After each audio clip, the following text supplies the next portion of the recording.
Pak, warga kan mulai antusias nih Pak di vaksin, sempat digempur hoax, berita bohong dan lain-lain. Pemerintah juga gencar juga mengatasi hoax itu. Tapi bagaimana pemerintah selama ini menangkal hoax vaksin yang muncul di tengah pandemi? Ya begini ya, hoax itu memang luar biasa di menyebarkan berita bohong tentang COVID. Ini saya punya data begini, sebelum saya bicara apa yang dilakukan oleh pemerintah. Dari tanggal 23 Januari sampai 7 September tahun ini ada berita hoax tentang COVID itu 1.892. Khusus dari 1.892 hoax ini 318 menyangkut hoax yang terkait dengan vaksin. Nah, jadi itu yang memang dihadapi oleh pemerintah. Pada mulanya kan pemerintah ya agak juga terganggu dengan ini kan, diserang dan hoax macam-macam lah, misalnya tentang vaksin. Kalau Anda vaksin 6 bulan mati, kalau banyak orang vaksin begitu divaksin meninggal dan sebagainya itu. Yang semuanya itu hoax sebanyak 318. Nah, lalu menakut-nakuti agar jangan vaksin. Di daerah saya dulu di Madura juga ada hal yang begitu. Sampai saya datang ke sana tanggal 15 Juni, ada di sana hoax yang beredar viral bahwa vaksin itu membahayakan, mengancam jiwa dan sebagainya. Lalu saya rame-rame ke sana, kemudian mulai timbul kesadaran.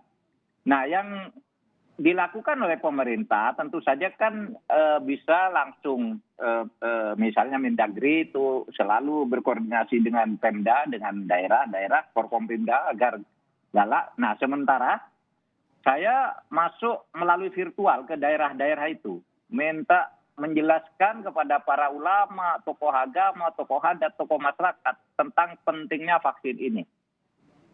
Nah, ternyata mereka banyak yang kaget juga dengan berita-berita hoax itu, sehingga akhir-akhir ini kemudian kan terjadi peningkatan kesadaran bagi masyarakat untuk bervaksin sampai antri-antri kan. Nah, sebelum itu orang lari kalau mau divaksin karena dikatakan tuh pembunuhan massal. Sekarang pada antri, kita kekurangan vaksinator sampai sekarang ini. Begitu. Iku. Nah, bicara soal menggayat orang agar masyarakat ini mau divaksinasi, tadi kan Prof. Mahfud menyebut bahwa mengajak sejumlah tokoh masyarakat. Progresnya seperti apa, terutama juga untuk menjaga stabilitas Polhukam di tengah pandemi ini, Prof? Begini, saya melalui virtual bergilir ya dari setiap provinsi, terutama di Jawa Barat, Banten, Jawa Tengah, Jawa Timur, Sulawesi Selatan, dan seluruhnya saya datangi satu-satu dengan virtual.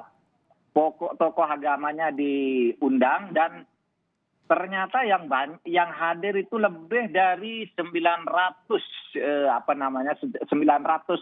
layar virtual, yang berarti kalau setiap layar itu diikuti oleh 10 sampai 5 berarti kan ribuan yang ikut. Kita tantang, apa persoalan Anda?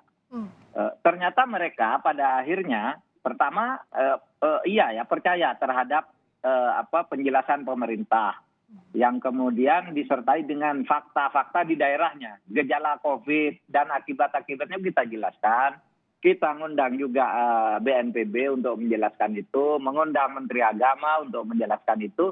Pada akhirnya hampir semua mereka siap berpartisipasi dan minta diagendakan misalnya di pondok pesantren, di gereja, di OKP, ormas, minta dijadwalkan untuk dikunjungi vaksinator. Dan itu yang terjadi sekarang. Sampai kita agak sibuk juga menjadwalkan, tetapi itu semua nanti akan segera dilayani karena kita punya target nanti akan mencapai 70% pada tahun ini. Nah, bahkan ambisi kita tuh Oktober kalau bisa sudah 70% gitu.